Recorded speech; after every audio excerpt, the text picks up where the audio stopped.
बिस्मिल्लाहिर्रहमानिर्रहीम।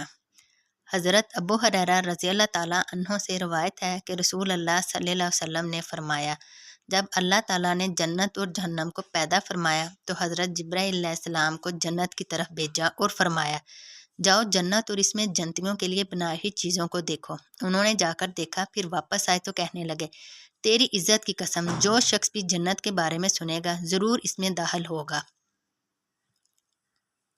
अल्लाह ताला ने हुक्म दिया तो जन्नत को सख्तियों और तबाह और नागवार गुजरने वाली चीज़ों से घेर दिया गया। अल्लाह ताला ने फरमाया, आप फिर जाओ और देखो कि मैंने जन्नत में अपने बंदों के लिए क्या कुछ बनाया है। उन्होंने जाकर देखा तो जन्नत के इर्द गिर्द सख्तियों और मुश्किलात की बाढ़ लगी हुई थी। वह आकर कहने लगे, तेरी इज़्ज़त की कसम, मुझे खतरा है कि कोई शख्स भी इसमें दाखिल नहीं हो सकेगा। अल्लाह ताला ने फरमाया, जाओ आग जहन्नम को देखो और जो कुछ मैंने अहले जहन्नम के लिए तैयार कर रखा है। उन्होंने जाकर देखा तो आग के शोले एक दूसरे से टकरा रहे थे।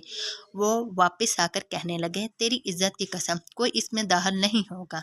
अल्लाह ताला ने हुक्म दिया तो इसके इर्द गिर्द तबाह की मरगूब चीज़ों की बाढ़ लगा दी गई। फरमाया, अब जाकर देखो। उन्होंने देखा तो इसके इर्द गिर्द खुशनुमा चीज़ों की बाढ़ लग चुकी थी।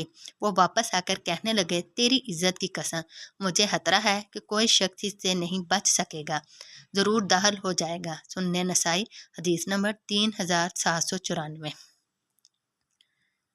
हज़रत इब्ने उमर रज़ी अल्लाह ताला अन्हों से रवायत है कि रसूल अल्लाह सल्लल्लाहु अलैहि वसल्लम ने फरमाया, जो शख्स कसम खाना चाहे तो वो अल्लाह ताला के सिवा किसी की कसम ना खाए।